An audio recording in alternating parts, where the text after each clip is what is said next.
నమస్తే, welcome to 24/7 news bulletin. ముందుగా headlines చూద్దాం. ఒక జనవరి నెలలోనే 10,000 కోట్ల రెవెన్యూ ఖర్చులు దేనికి చేశావు జగన్ రెడ్డి? నీలాయపాలెం విజయ్. ముఖ్యమంత్రి శ్రీ వైఎస్ జగన్ సమక్షంలో వైఎస్ఆర్సీపీలో చేరిన విశాఖపట్నం చెందిన డాక్టర్ కంచర్ల అచ్యుతారావు.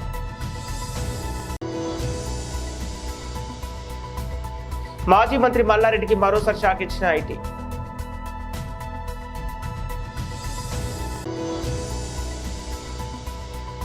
కేఎల్ రాహుల్ ఐపీఎల్లో ఆడడంపై క్లారిటీ. ఇండియన్ ప్రీమియర్ లీగ్ 2024 మరో 3 రోజులు ఆరంభం కానుంది. మెగా టోర్నీ కోసం అన్ని జట్లు సొంత మైదానాల్లో సన్నద్ధమవుతున్నాయి. ఈ క్రమంలో ఢిల్లీ క్యాపిటల్స్ టీం సభ్యులు కొందరు సోమవారం విశాఖకు చేరుకుంది. ఇక ఢిల్లీ నుంచి ప్రత్యేక విమానంలో విశాఖ ఎయిర్పోర్టుకు చేరుకున్న ఆటగాళ్లు రోడ్డు మార్గాన రిషికొండలోని రాడిసన్ బ్లూ హోటల్కి వెళ్లారు. DC cricket director Sourav Ganguly, star opener David వార్నర్తో సహా మరికొందరు ప్లేయర్స్ విశాఖకు చేరుకున్నారు.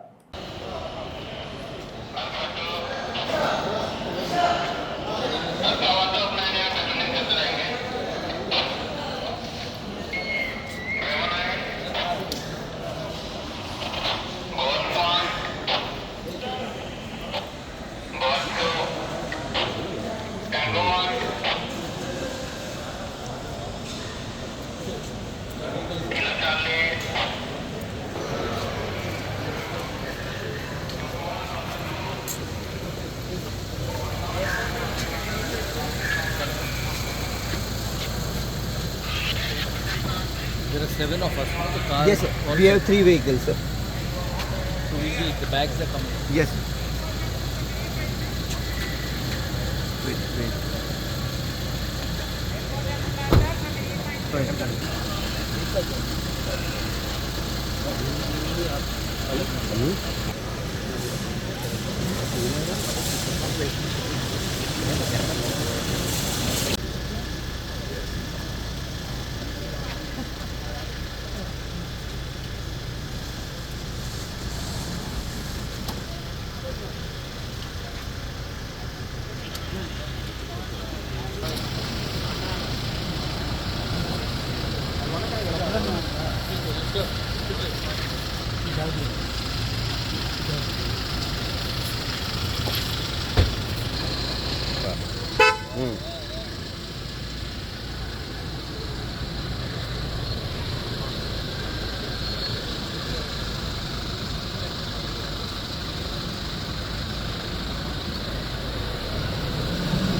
సిద్దిపేట పట్టణంలోని మోడల్ బస్టాండ్ వద్ద ఓ ఎలక్ట్రానిక్ బైక్లో సర్కిల్ స్టాక్తో మంటలు చెలరేగాయి. ఇంకా పట్టణానికి చెందిన నరేంద్ర అనే వ్యక్తి తన ఎలక్ట్రానిక్ బైక్స్ పని నిమిత్తం మంగళవారం బస్టాండ్ వద్దకు వచ్చాడు.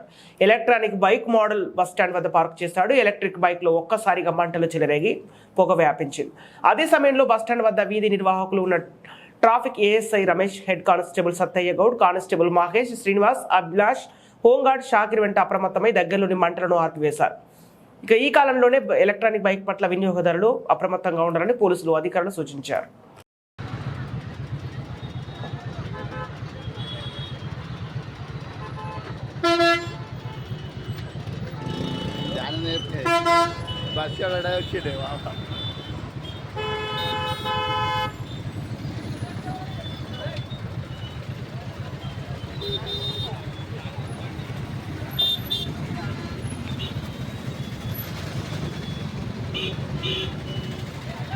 నీ అమ్మ నేను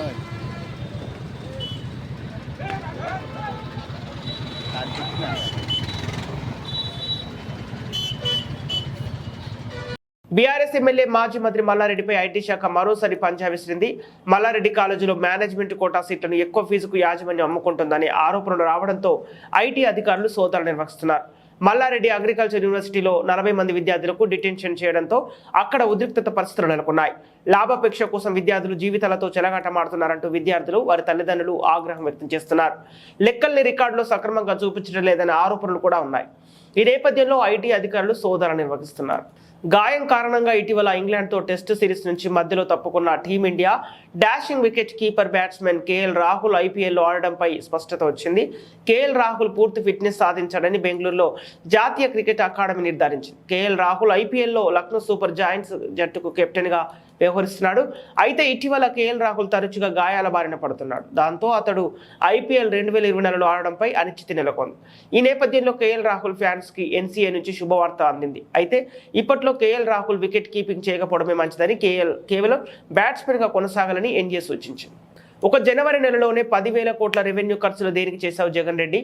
టీడీపీ రాష్ట్ర అధికార ప్రతినిధి నీలాయపాలెం విజయ్ కుమార్ మీడియా సమావేశం ఏర్పాటు చేశారు. ఎన్టీఆర్ భవన్ అమరావతి నుండి ప్రత్యక్ష ప్రసారం.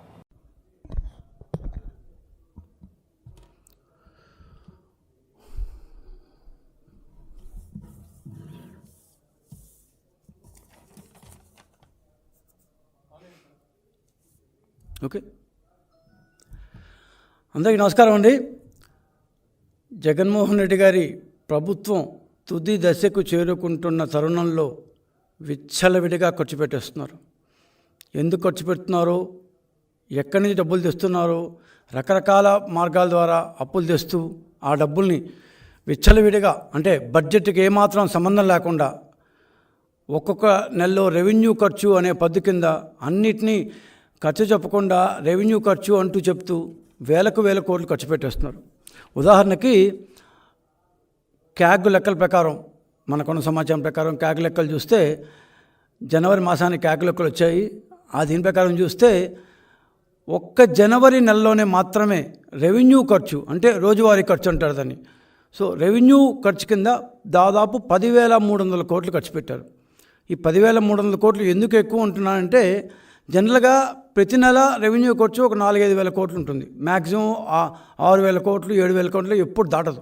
గత సంవత్సరం కానీ దాని ముందు సంవత్సరం కానీ ఈ జనవరి మాసానికి ముందు మంత్స్లా కానీ ఎక్కడ కూడా 6-7 వేల కోట్లు దాటం లేదు.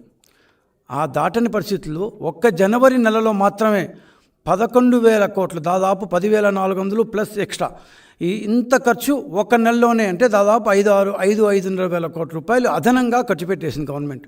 కానీ క్యాగ్కి ఇచ్చిన లెక్కలో మాత్రం 10,300 కోట్లు రెవెన్యూ ఖర్చు అంటూ చిన్న పద్ధతిని చూపిస్తారు.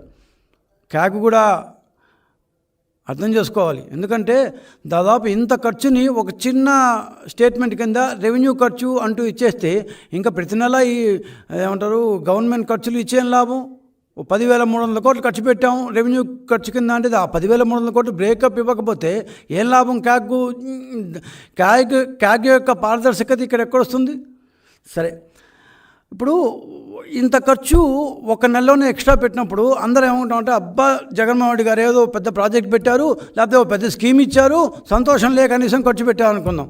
కానీ ఏ స్కీములు లేవు, కొత్తగా ఏ స్కీములు లేవు. మాసానికి 5,000 కోట్లు ఉండే ఖర్చు ఒక్కసారిగా 10,300 కోట్లకు వెళ్ళిపోయింది. 5,000 కోట్ల రూపాయలు అదనంగా ఖర్చు పెట్టారు. మిగతా ఖర్చులు అంటే వడ్డీలు కట్టడం, సబ్సిడీలు, సిబ్బంది జీతాలు, పెన్షన్లు ఇవేవీ మారలేదు, ఇవన్నీ అట్లే ఉన్నాయి. కానీ ఖర్చు మాత్రం ఒక్కసారిగా 10,300 కోట్లకు వెళ్ళిపోయింది. ఏ అస్మదీయులకి పేమెంట్లు ఇచ్చారు, ఏ కాంట్రాక్టర్లకి పేమెంట్లు ఇచ్చారు? ఎన్నికలు వచ్చేసాయి, కోడ్ వచ్చేస్తుంది అంటూ జనవరి నెలలోనే మీ పందేరానికి తెరలేపేశారా? ఎక్కడి నుంచి పెట్టారు ఈ ఖర్చు? కనీసం ప్రజలకి మీరు జీవోలు ఇవ్వరు, అన్ని కాన్ఫిడెన్షియల్ సెక్షన్లో పెట్టేస్తారు. అంటే ప్రజలకు ఏమాత్రం తెలియకుండా, ఏమాత్రం పారదర్శకత అనేది లేకుండా, ట్రాన్స్పరెన్సీ అనేది సున్నా, మీరు ఖర్చు మాత్రం బ్రహ్మాండంగా పెట్టేస్తారు. 5,000 కోట్ల రూపాయలు ఎక్కడికి వెళ్ళాయి? ఈ రెవెన్యూ ఖర్చు అని పెట్టిన దీంట్లో అసలు ఏం ఖర్చు పెట్టారు? ఏ కాంట్రాక్టర్ల కోసం, ఇందాక నేను చెప్పినట్టు ఏ అస్మదీయుల కోసం ఈ ఖర్చు అయింది? అసలు రెవెన్యూ ఖర్చు ఏంటి అంటే మామూలు సామాన్యులకి డౌట్ రావచ్చు, ఏంది రెవెన్యూ ఖర్చు అంటే? కాఫీలు, టీలు, డీజిల్లు, పెట్రోలు, కాంట్రాక్టుల పేమెంట్లు, ఏదైనా సరే రోజువారీ పేమెంట్లు రెవెన్యూ ఖర్చు అంటారు. స్పెసిఫిక్గా ఒక్కొక్క స్కీమ్ ఇచ్చినప్పుడు నాన్ ప్లాన్ ఎక్స్పెండిచర్ అంటారు, ప్లాన్ ఎక్స్పెండిచర్. ఇప్పుడు ఆ యొక్క 2 పదాలు లేవు, కేవలం రెవెన్యూ ఎక్స్పెండిచర్, క్యాపిటల్ ఎక్స్పెండిచర్ 2 ఉన్నాయి. ఏదన్నా అదనంగా స్పెసిఫిక్ స్కీములు పెడితే ఆ స్కీములు పేర్లు ఇస్తారు. సో మొత్తానికి క్యాగ్కి ఇచ్చిన రిపోర్ట్లో సింపుల్గా రెవెన్యూ ఎక్స్పెండిచర్ అంటే 2,09,000 కోట్ల రూపాయలు ఈ సంవత్సరం ఖర్చు పెడితే 87,000 కోట్ల రూపాయలు రెవెన్యూ ఎక్స్పెండిచర్. మరి ఈ లెక్కలు ఎప్పుడు వస్తారా బాబు అంటే సంవత్సరం తర్వాత వస్తాయన్నమాట. నెక్స్ట్ బడ్జెట్ ఇస్తారే అప్పుడెప్పుడో అప్రోప్రియేషన్ ఆఫ్ అకౌంట్స్ అని చెప్పి ఒక్కొక్క పద్దులో ఏం ఖర్చు పెట్టారు అంటూ వస్తుంది. అది మనకి అట్లా అర్థం కాదు, మన దాకా రాదు. అప్పటికి పుణ్యకాలం పూర్తయిపోయింటుంది. సో ఎలక్షన్ ముందర ఈ ఖర్చు ఎందుకు పెడుతున్నారు? కాగ్ లెక్కల ప్రకారం జనవరి మాసంలో జనరల్గా ప్రతి మాసం 4.5 నుంచి 5.5 కోట్ల రూపాయలు అప్పు చేస్తున్నాడు జగన్మోహన్ రెడ్డి. అదే ఎక్కువ ఉంటున్నావు. ఈ సంవత్సరంలో జనవరి మాసం దాకా దాదాపు 72,000 కోట్ల రూపాయలు అప్పులు చేశారు. ప్రతి నెల 5-6 వేల కోట్ల రూపాయలు అప్పులు చేసే జగన్మోహన్ రెడ్డి గారు జనవరి నెలలో 8,484 కోట్ల రూపాయలు అప్పు చేశారు. 8,484 crores. రెవెన్యూ ఖర్చేమో 10,368 కోట్లు. ఒక 2,000 కోట్ల రూపాయలు అదనంగా 2,500 కోట్ల రూపాయలు అదనంగా అప్పు చేశారు ఈసారి. అసలు ఈ అప్పు ఎక్కడి నుంచి వచ్చింది అంటూ ఆర్బీఐ సైట్కి పోయి చూసాం మేము. ఆర్బీఐలో కరెక్ట్గా ప్రతి వారం ఎంతెంత అప్పు తీసుకుంటుందో నికరంగా ఇస్తారు. నాట్ ఓన్లీ ఆంధ్రప్రదేశ్, ప్రతి రాష్ట్ర ప్రభుత్వం ఎంతెంత ఆర్బీఐ ద్వారా అప్పు తీసుకుంటుంది. ఆర్బీఐ దీంట్లో చాలా నిశితంగా పరిశీలిస్తే జనవరి మాసంలో 6,550 కోట్లు మాత్రమే అప్పు తీసుకోఉంది ఆంధ్రప్రదేశ్ ప్రభుత్వం. 6,550 crores ఆర్బీఐ ద్వారా. మరి 8,484 కోట్ల రూపాయలు అని చెప్తున్న క్యాగ్ తప్ప లేకపోతే ఆర్బీఐ తప్ప? లేదు, ఇద్దరూ కరెక్టే. క్యాగ్ లెక్క ప్రకారం 8,400 తీసుకుంది, 484 కోట్ల రూపాయలు, 8,484 crores. ఆర్బీఐ ద్వారా 6,550 crores. ఈ మధ్యలో 2,100 కోట్లు ఉంది. ఏదో కార్పొరేషన్ నుంచి దొంగ లెక్కల ద్వారా తీసేసుకున్నారు. ఏపీఎండిసిలో తీసుకున్నారు. దానికి నెక్స్ట్ వద్దాము. ఇది ఎవరికీ తెలియకుండా ఆర్బీఐ ద్వారా తీసుకోలేదు. మరి ఎక్కడేం చూసుకున్నట్టు? ఏ కార్పొరేషన్ చూసుకున్నారో, ఏ ప్రభుత్వ శాఖ నుంచి సొమ్ము గవర్నమెంట్కి దారి మళ్లించుకున్నారో, ఏ కార్పొరేషన్ నుంచి భయపెట్టో, బెదిరించో, బామాలో ఖర్చు బతిమాల్లో అంటూ ఉండదులే. సేపటికి వార్నింగ్ ఇవ్వడం బెదిరించడమే కదా. సో బెదిరించి మరి ఏ కార్పొరేషన్ అప్పు తీసుకున్నారు మహాశయ? చెప్పాల్సిన అవసరం లేదంటారా? 2,000 కోట్ల రూపాయలు అదనంగా మీరు ఎక్కడి నుంచో తీసుకున్నప్పుడు కనీసం ఆ మాట ప్రజలకు చెప్పాల్సిన అవసరం లేదా? మీ ఇష్టం వచ్చిన ఖర్చు పెట్టుకోవచ్చా? పోనీ లేదు ఇది మామూలు ఖర్చే, ప్రతిసారి పెట్టే ఖర్చే అని బుగ్గన రాజేంద్ర గారు కావచ్చు, లేకపోతే ఆయన దువ్వూరి కృష్ణ గారు వస్తారా, ఇది మామూలు ఖర్చు, ఏం లేదు మామూలు పెడుతున్నాం, కొత్త మీరు ఊరికే మా మీద అభాండాలు వేస్తారు, మీకు అసలు తెలియదు, ఇది మేమంతా ఫ్రెషర్లు గిషర్లు అంట ఆయన చెప్తారు. మీరు చాలా తెలియగల వాళ్ళు, చాలా ఎక్స్పీరియన్స్డ్ వాళ్ళు. అందుకనే మేము అడుగుతున్నాం సార్, అక్టోబర్లో మీ యొక్క రెవెన్యూ ఖర్చు 5,662 కోట్లు, నవంబర్లో 5,300 కోట్లు, డిసెంబర్లో 6,600 కోట్లు, జనవరి మాసానికి వచ్చేటప్పటికి 10,368 కోట్లు, 4,500 కోట్లు, 5,000 కోట్లు ఒక్కసారిగా పెరిగిపోయింది. సరే మేమేమనుకోమంటే ఏదో అమ్మ ఒకటి స్కీము, ఇంకో స్కీము ఏమన్నా పేమెంట్లు చేస్తుంటారేమోలే, ఆ మంత్ అందువల్ల ఎక్కువ చూపిస్తుంది. ఈ మంత్ ఇట్లాంటి స్కీములు పేమెంట్ చేస్తుంటే లాస్ట్ ఇయర్ కూడా చేస్తుండాలి కదా ఇదే సమయంలో. ప్రతిసారి ఒకేసారి ఇస్తారు కదా, ఒక్కొక్కసారి ఒక్కొక్క మంత్లో ఇవ్వరు కదా. పోనీ లాస్ట్ టైం 2022 ఈ 23 లెక్కలు గుర్తించాం మేము. చూస్తే అక్టోబర్లో 5,400, ఈసారి 5,600, 200 కోట్స్ ఎక్కింది. లాస్ట్ ఇయర్ నవంబర్లో 5,900, ఈసారి 5,300, ఏం పద్ధలేదు. లాస్ట్ ఇయర్ డిసెంబర్లో 5,100, ఈసారి 6,600, 1000 కోట్లు పెరిగింది. లాస్ట్ ఇయర్ 7,500 జనవరిలో, ఈసారి 10,300. అట్లా చూసుకుంటే కూడా 3,500 కోట్ల రూపాయలు. వీళ్ళకి 1,000 కోట్లు అంటే లెక్క లేకుండా పోయింది. అసలు పక్కన ఎన్ని సున్నాలు ఉంటాయో మళ్ళీ వాళ్ళకి తెలిసి కూడా చావదు. వీళ్ళు 7,300 కోట్లు లాస్ట్ టైం పెడితే ఈసారి 10,300 కోట్లు, 3,000 కోట్లు అదనంగా ఏం ఖర్చు పెట్టారు చెప్పరు, అంతా రహస్యం. దట్టు ఎన్నికల ముందు వస్తున్నాయే. పోనీ మేము అనుకున్నాం, పోనీ ఇంట్రెస్ట్ పేమెంట్లు ఏమైనా వడ్డీలు అప్పులు తీస్తున్నారు కదా, వడ్డీలు ఏమైనా ఎక్కువ కట్టారేమో అని. సెప్టెంబర్లో 2,400 కోట్లు, అక్టోబర్లో 2,400 కోట్లు, నవంబర్లో 2,497 కోట్లు, డిసెంబర్లో 2,328 కోట్లు, జనవరిలో కూడా అంతే 2,538 కోట్లు. అంటే ఏమి ఎక్స్ట్రా ఏం వడ్డీలు కట్టలేదు. పోనీ జీతాలు ఏమన్నా ఖర్చులు ఎక్కువ పెట్టారేమో అనుకున్నాం. సెప్టెంబర్లో 4,000 కోట్లు. సీఎం క్యాంపు కార్యాలయంలో ముఖ్యమంత్రి శ్రీ వైఎస్ జగన్ సమక్షంలో వైఎస్ఆర్ కాంగ్రెస్ పార్టీకి చేరిన విశాఖపట్నం చెందిన డాక్టర్ కంచర్ల అచ్యుతరావు గతంలో ప్రజారాజ్యం పార్టీలో క్రియాశీలకంగా పనిచేసి ప్రస్తుతం సేవా కార్యక్రమాలు నిర్వహిస్తున్న అచ్యుతరావు ఆరిలోవ ప్రాంతంలో స్థానికంగా మంచి పట్టున నేతగా గుర్తింపు.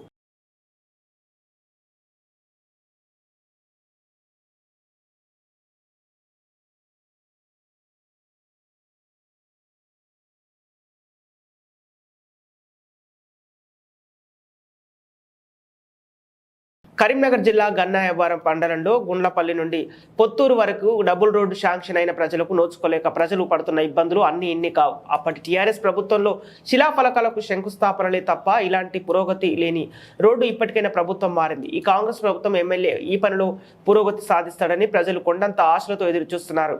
ఇక పని జరిగినా లేదా శిలాఫలకాలకే పరిమితమై వేచి చూడాలి.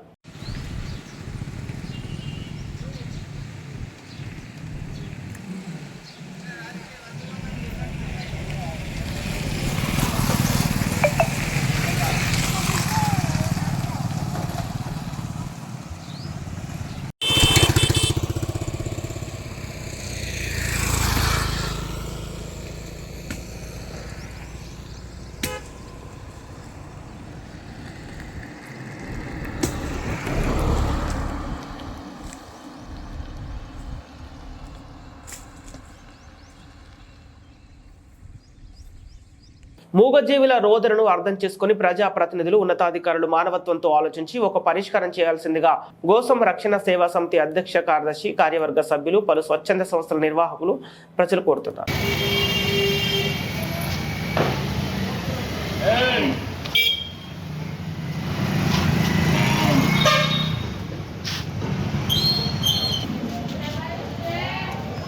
రానున్న 2024 ఎలక్షన్లో ఉమ్మడి పశ్చిమ గోదావరి జిల్లాలో 3 అసెంబ్లీ స్థానాలు ఎస్సీ రిజర్వ్డ్ ఉన్నాయి.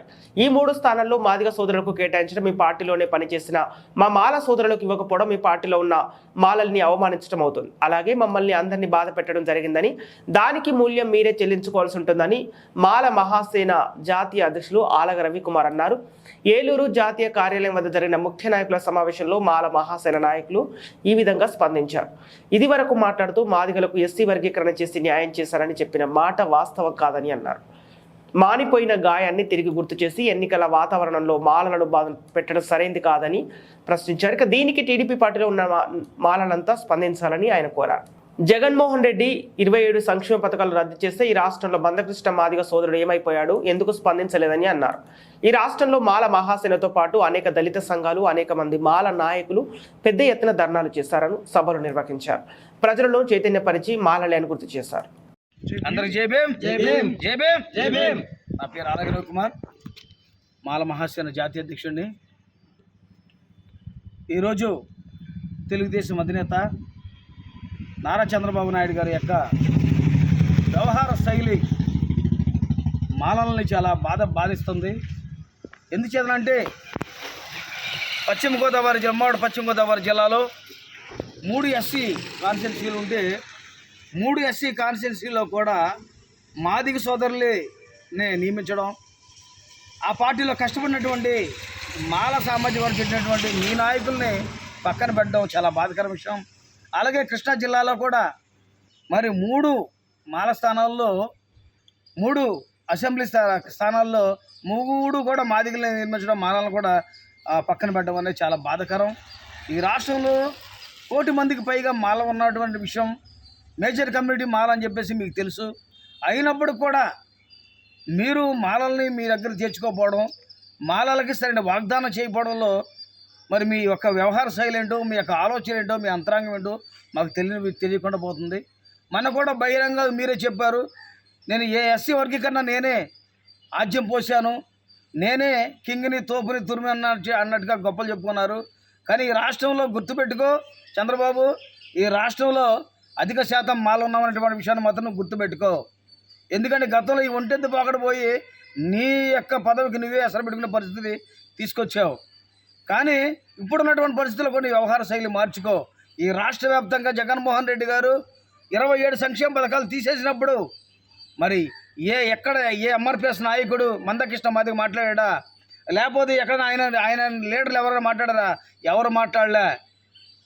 మరి చంద్రబాబు మరి జగన్మోహన్ రెడ్డి గారిని గో బ్యాక్ జగన్ అన్నది మేమే, జగనే డౌన్ అన్నది మేమే.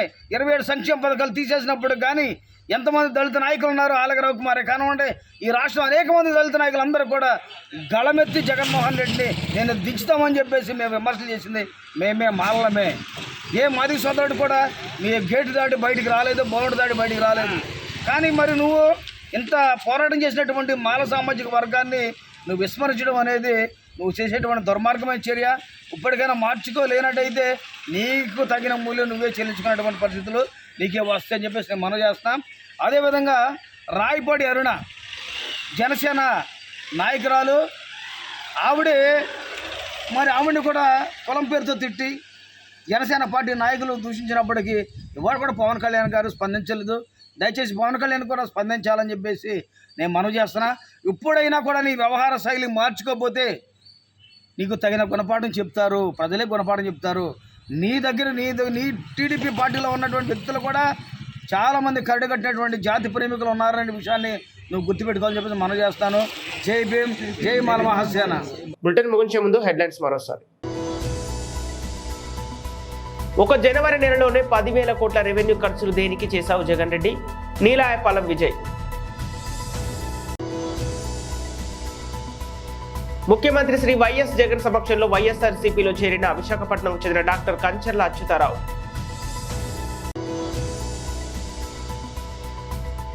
మాజీ మంత్రి మల్లారెడ్డికి మరోసారి షాక్ ఇచ్చిన ఐటీ.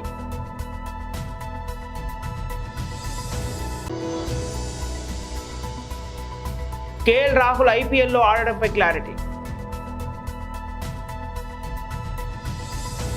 ఇవి ఈనాటి వార్తలు. మరో బులెటిన్తో మళ్ళీ కలుద్దాం.